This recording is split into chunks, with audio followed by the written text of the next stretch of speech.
नमस्कार दोस्तों, आज फिर आपका जीनियस जंक्शन चैनल में एक बार फिर स्वागत है। मैं अभिनंदन करता हूं। हमारा समास का टॉपिक चल रहा था, अपने 5 समास के जो प्रकार थे वो पूरे कर लिए।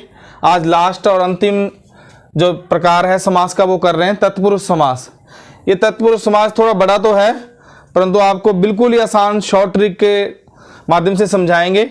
ये ध्यान रखना, तत्पुरुष समास में क्या होता है। नियम देखो, इससे पहले तो इसका नियम क्या कह रहा है। दूसरा पद प्रधान होता है इसमें, ये ध्यान रखना, दूसरा पद प्रधान होता है। फिर उसके बाद क्या होता है, कारक के विभक्त चिन्हों का, ये कारक लगे होते हैं इसके अंदर, कारक आपने पढ़े होंगे, उन कारक चिन्हों का लोप हो जाता है। जब भी आप समास विग्रह, कई बार पेपर में समास विग्रह करके दे देता है और आपसे पूछता है कि इसमें निम्न में से कौन सा समास है, तो तत्पुरुष के आगे जो भेद बनेंगे कारक चिन्हों के द्वारा, उनमें से ऑप्शन देता है, उनमें से पूछेगा आपसे। और आगे वाला क्या है, कर्ता और संबोधन 2 कारकों को छोड़कर 6 कारक इसके अंदर लिए गए तत्पुरुष समास के अंदर। ये ध्यान रखना, कर्ता और संबोधन ये 2 कारक को छोड़कर 6 जो है, 6 प्रकार के जितने भी कारक है उनको लिया गया इसके अंदर। ये ध्यान रखना। सबसे पहले देखो क्या है, कर्म तत्पुरुष समास। कर्ता छोड़ दिया और उससे दूसरा शुरू लिया आपने, कर्म तत्पुरुष समास। इसमें मैंने ऊपर बता दिया, कर्ता और संबोधन 2 कारकों को छोड़ना है और 6 प्रकार के कारकों को लिया हुआ है इस तत्पुरुष समास के अंदर आपके। सबसे पहला लिया हुआ है कर्म तत्पुरुष। कर्म तत्पुरुष में क्या होता है, जो को विभक्ति चिन्ह लगा होता है ना, उसका लोप हो जाता है। ये ध्यान रखना। जैसे उदाहरण के लिए देखो, ग्रामगत, ग्राम को गया हुआ, वो ग्रामगत होता है। यश प्राप्त, यश को प्राप्त।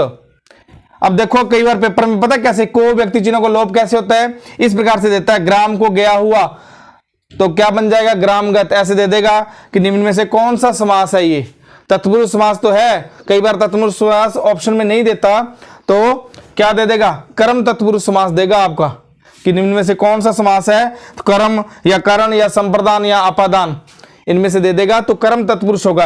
एक आपको और शॉर्ट ट्रिक बताता हूं, किसको लगाकर आपने, किसको लगा लेना, किसको लगाकर प्रश्न बनाना है आपने, किसको, यह ध्यान रखना, किसको लगाकर प्रश्न बनाना है। अगर उत्तर आए तो वहां कर्म तत्पुरुष ही होगा, यह ध्यान रखना। जैसे देखो ग्रामगत का क्या है, ग्राम को गया हुआ, किसको गया हुआ, ग्राम को, ठीक है। अब देखो यश को प्राप्त, किसको प्राप्त, ये प्रश्न बनाना है आपने, किसको लगाकर। आपको आसान ट्रिक बता रहा हूं, किसको प्राप्त, यश को प्राप्त। किसको लगाने पर अगर आंसर आए तो वहां कर्म तत्पुरुष समास ही होगा, ये ध्यान रखना। आगे 2 नंबर पर देखो, कर्ण तत्पुरुष समास है से, इसमें से विभक्ति चिन्ह का लोप होता है, ये ध्यान रखना। कर्ण तत्पुरुष में से विभक्ति चिन्ह लगता है। इसमें भी आप क्या है, किस से लगाकर, ऊपर वाले में मैंने किसको बताया था, इसमें किस से लगाकर एक प्रश्न बनाना, अगर आंसर आए तो कर्ण तत्पुरुष समास ही होगा वहां पर। जैसे देखो हस्त लिखित, हस्त से लिखित, किस से लिखित, ये ध्यान रखना, प्रश्न बनाना किस से लिखित, हस्त से। आपको आसान बिल्कुल सिंपल लगेगा, किस से लिखित, हस्त से लिखित, तो आंसर आ रहा है, इसका मतलब कर्ण तत्पुरुष समास है, ठीक है, ये ध्यान रखना। अब पेपर में ऐसे पूछता है, हस्त से लिखित में कौन सा समास है, तो आप खुद ध्यान रखना, प्रश्न बना लेना, किस से लिखित, तो आप पता चल जाएगा कि आंसर आ रहा है हस्त से लिखित, यानी कि हाथ से लिखित जो चीज है वो हस्तलिखित कहलाती है। आगे तीसरा देखो, तीसरे में क्या है, संप्रदान तत्पुरुष। संप्रदान तत्पुरुष में को या के लिए, ये आएगा बीच में लिखा हुआ, किसी भी प्रश्न आपको एक एग्जाम में प्रश्न दे देगा, उसमें के या को लिए लिखा हुआ मिलेगा, तो संप्रदान तत्पुरुष ही होगा। अब देखो गुरु दक्षिणा, इसका समास विग्रह कैसे होगा। आप देखो गुरु के लिए दक्षिणा होता है, कभी सुना है क्या गुरु से दक्षिणा या गुरु को दक्षिणा, गुरु के लिए दक्षिणा होता है। ये देखो के लिए लगा हुआ है बीच में, ठीक है ना, यहाँ के लिए का विभक्ति चिन्हों का लोप हो गया तो गुरु दक्षिणा बन गया। संप्रदान तत्पुरुष समास के अंदर के लिए लगा होगा। और युद्ध भूमि, देखो युद्ध के लिए भूमि होता है, ये ध्यान रखना। युद्ध से भूमि कभी सुना है क्या आपने, युद्ध के लिए भूमि, युद्ध भूमि संप्रदान तत्पुरुष में आएगा। फिर आगे है चौथा प्रकार अपादान तत्पुरुष। अपादान तत्पुरुष क्या है, से लगता है, परंतु ये ध्यान रखना से, अब आप कहोगे कि कर्ण तत्पुरुष में भी आ गया, ये अपादान तत्पुरुष में जो से लगा हुआ है वो होता है अलग करना, पृथक करना, यानी कि कोई चीज को, वो होता है अपादान तत्पुरुष। किसी चीज का दूसरी चीज से अलग हो जाना, अपादान तत्पुरुष होता है वो। से आप दिमाग रखना, कहीं कह दो कि करण में भी से करवा दिया और यहां अपादान में भी से करवा दिया। इस अपादान में मैं आपको बता रहा हूं कि से का मतलब अलग होना। तो वहां पर देखो देश निकाला, अब आप खुद समझ जाओ एक चीज अलग हो रही है कि नहीं हो रही। देश से निकाला, देखो अलग अलग हो रही चीज। पथ भ्रष्ट, पथ से भ्रष्ट अलग हो रहा है ना, पथ से भ्रष्ट अलग होता है, वहां अपादान जो है तत्पुरुष समास ही होगा, यह ध्यान रखना।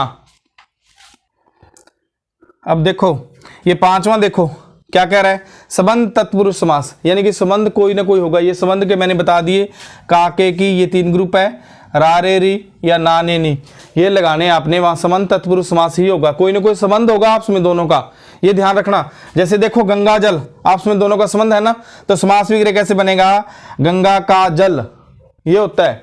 तो संबंध तत्पुरुष का उदाहरण हो गया ये। आगे राजमाता, राज की माता, ये ध्यान रखना, राज की माता, तो हो गया संबंध। तो संबंध के मैंने आपको चिन्ह बता दिए, काके की, रारेरी या नानेनी होगा, ठीक है। अब मैंने आपको 6 कारक बताए हैं, कर्म और संबोधन को छोड़कर 6 कारकों को इसके अंदर लेना है तत्पुरुष समास के अंदर, ये ध्यान रखना। अब अंतिम देखो 6 नंबर, अधिकरण तत्पुरुष समास। अधिकरण में क्या होता है, में या पर लगाना है आपने, जब समास विग्रह करोगे या में पर लगा होगा तो आपको सीधा बताना है। जैसे देखो आप बीती, तो आप पर बीती, ये होता है, पर लग गया ना बीच में, देखो ये रहा पर। आप में बीती कभी सुना है क्या, आप पर बीती होता है, या आपका बीती कभी सुना है ऐसा कोई वर्ड, आप अपने आप पता चल जाएगा। अधिकरण समास में पर होगा तो वहां पर अधिकरण समास ही होगा तत्पुरुष। आप बीती, आप पर बीती। सिर दर्द, सिर में दर्द, सिर पर दर्द या सिर का दर्द हो, कुछ सुना है ऐसा, सिर में दर्द होता है, ये देखो में लगा हुआ, तो मैंने 2 ही शब्द बताए आपको, में या पर लगा होगा, वहां पर अधिकरण तत्पुरुष समास होगा, ये ध्यान रखना। 6 ही कारक चिन्ह बताए हैं वो मैंने करवा दिए। इसी प्रकार से हमारा जो समास का टॉपिक काफी दिनों से चल रहा था वो आज कंप्लीट हो चुका है। समास के जो 6 भेद थे, 6 के 6 मैंने पूरे करवा दिए हैं। अगर किसी ने हमारी वीडियो नहीं देखी या समझ नहीं आए तो पीछे जो वीडियो बनाई हुई है हमने, वो आप जाकर देख सकते हो, ताकि आपको अच्छी तरीके से समझ आ जाए। अगर आपको हमारी वीडियो अच्छी लगी हो तो लाइक और सब्सक्राइब जरूर करें। धन्यवाद।